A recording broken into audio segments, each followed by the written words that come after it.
आप क्या कहेंगे कि पृथ्वी पर सबसे खतरनाक जानवर क्या है? शार्क, सांप या मनुष्य?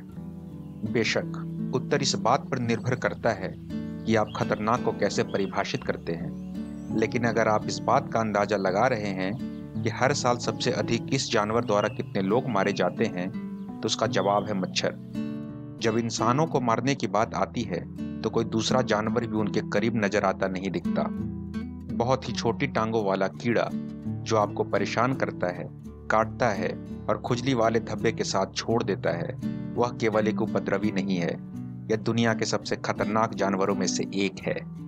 Malaria, dengue, West Nile, yellow fever, Zika, chikungunya और लिफेंटिक फाइलेरिया जैसी बीमारियां फैलाने वाले मच्छर दुनिया में किसी भी अन्य प्राणी की तुलना में अधिक लोगों को मारते हैं।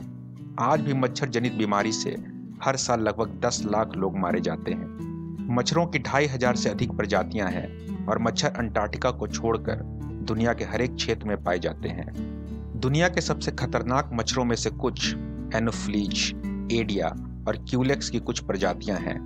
एडिस एजिप्टी नाम की प्रजाति के मच्छर अकेले फाइलेरिया, झींगा, डेंगू और पीला बुखार फैलाते हैं। मच्छर जब बीमार या संक्रमित लोगों और जानवरों को काटते हैं तो यह वायरस और पैरासाइट जैसे कीटाणुओं से संक्रमित हो जाते हैं, और वही संक्रमित मच्छर किसी स्वस्थ इंसान को काटता है तो वह आदमी भी बीमार हो जाता है। सभी मच्छर लोगों या जानवरों को नहीं काटते, उनमें से कुछ ही मानव रक्त का उपभोग करते हैं और बीमारियां फैलाते हैं। जो इंसानों का खून पीते हैं वह मादा मच्छर होती हैं। नर मच्छर लोगों का खून नहीं पीते और वो अक्सर इंसान और जानवरों से दूर ही रहते हैं और फूल और पौधों के करीब होते हैं ताकि वो फूल और पौधों से अपना भोजन प्राप्त कर सकें। फूल और पेड़ों से निकलने वाले लिक्विड या तरल पदार्थ जिसे हम नेक्टर कहते हैं, वे भोजन के रूप में उनका सेवन करते हैं। नेक्टर में काफी मात्रा में शुगर पाया जाता है। वहीं मादा मच्छरों को अंडे देने के लिए प्रोटीन की आवश्यकता होती है जो उन्हें इंसानों या जानवरों के खून से मिलता है। इसलिए आज के बाद यदि कोई मच्छर आपको काटता है तो इतना समझ लीजिए कि वह एक मादा या फीमेल मच्छर है। एक मादा मच्छर नर मच्छर को लुभाने के लिए 1 सेकंड में अपने पंख को 500 बार फड़फड़ाती है। अब आप समझ चुके होंगे कि रात को सोते समय जब आपके कानों के पास भनभनाहट की जो आवाज होती है वह किसी मच्छर के बोलने की नहीं बल्कि उनके पंखों के फड़फड़ाने की आवाज होती है। मच्छर देख सकते हैं मगर इनके देखने की क्षमता इंसानों की तरह नहीं होती। यह 5 या 10 मीटर से ज्यादा लंबी दूरी की चीजों को नहीं देख सकते। इसलिए मच्छर अपना शिकार देख कर नहीं बल्कि सूंघ कर करते हैं। इनमें सूंघने की क्षमता काफी तेज होती है।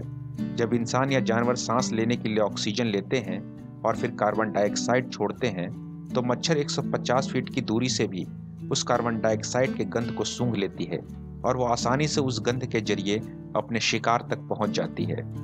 मच्छर अंडे देने के लिए जमे हुए पानी की तलाश करती है। हमारे आसपास जहां पानी इकट्ठा होता है, जैसे हमारे गार्डन में, गड्ढों में या हमारे किचन के बर्तनों में रखा हुआ पुराना पानी, यह जमा हुआ पानी मच्छरों को अंडे देने के लिए एक उपयुक्त स्थान है। एक अंडे से एक वयस्क मच्छर बनने में लगभग 8 से 10 दिन लगते हैं। मच्छरों का जीवन काल ज्यादा लंबा नहीं होता। मादा मच्छर केवल 2 से 4 हफ्ते ही जीवित रहती हैं, वहीं नर मच्छर केवल 1 से 2 हफ्ते ही जिंदा रहते हैं। वर्ल्ड हेल्थ ऑर्गेनाइजेशन के मुताबिक लगभग 10 लाख लोगों की प्रत्येक वर्ष मच्छर काटने से मौत हो जाती है। इनमें से अधिकांश मौतें मलेरिया के कारण होती हैं।